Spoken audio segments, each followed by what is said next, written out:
నమస్తే, welcome to ప్రజా చైతన్యం. ప్రస్తుతం ఆంధ్రప్రదేశ్ రాజకీయాలు లిక్కర్ కేసు చుట్టూ తిరుగుతున్నాయి. తాజాగా కేసులో ప్రధాన నిందితుడు రాజ్ కేసిరెడ్డిని అరెస్టు చేయడంతో విచారణ దాదాపు కొలిక్కొచ్చినట్టుగా చెబుతున్నారు.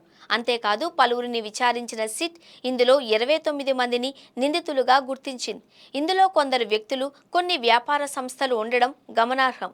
ఇప్పుడు అందరినీ ఆశ్చర్యానికి గురి చేస్తున్న విషయం ఏంటి అంటే, లిక్కర్ కేసులో ఏ5 నిందితుడిగా వైఎస్ఆర్సీపీ మాజీ నేత, మాజీ ఎంపీ వేణుంబాక విజయసాయిరెడ్డి పేరు ఉండడం. నిజానికి వైఎస్ జగన్తో పాటు ఆయనకు సన్నిహితులైన వైసీపీ నేతల్ని ఈ కేసులో ఇరికించడానికి విజయసాయిరెడ్డిని కూటమి ప్రభుత్వం వాడుకుంటోంది అన్న ప్రచారం విస్తృతంగా సాగుతోంది.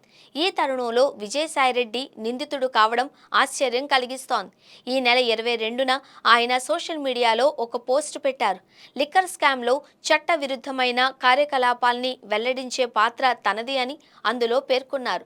తాను ₹1 కూడా ముట్టలేదు అని, కానీ దొరకని దొంగలు, దొరికిన దొంగలు తన పేరు లాగుతున్నారు అని ఆయన మండిపడ్డారు. లిక్కర్ దొంగల బట్టలు సగమే విప్పారని, వారి మిగతా బట్టలు విప్పేందుకు తాను పూర్తిగా సహకరిస్తాను అని వెల్లడించారు. దీంతో విజయసాయిరెడ్డి వైఖరిపై రకరకాల చర్చలు మొదలయ్యాయి. ఎందుకిలా విజయసాయిరెడ్డి స్పందించారు అనే కోణంలో ఆలోచించిన వాళ్లకు అంతిమంగా కూటమికి అస్త్రంగా మారారు అని అర్థమైంది. అయితే లిక్కర్ కుంభకోణం కథలో ఊహించని ట్విస్ట్. విజయసాయిరెడ్డి నిందితుడు కావడంతో అసలేం జరుగుతుందో అంతుచిక్కడం లేదు.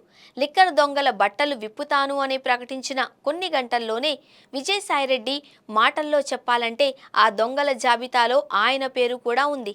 సిట్కు సహకరిస్తాను అని విజయసాయిరెడ్డి ప్రకటించిన కొన్ని గంటల్లోనే ఆయన బట్టల్ని విచారణ అధికారులు ఏం చేశారో నిందితుడిగా చేర్చడం చూస్తే అర్థమవుతుంది. తనను నిందితుడిగా చేర్చడంపై విజయసాయిరెడ్డి స్పందనపై ఉత్కంఠ నెలకొంది.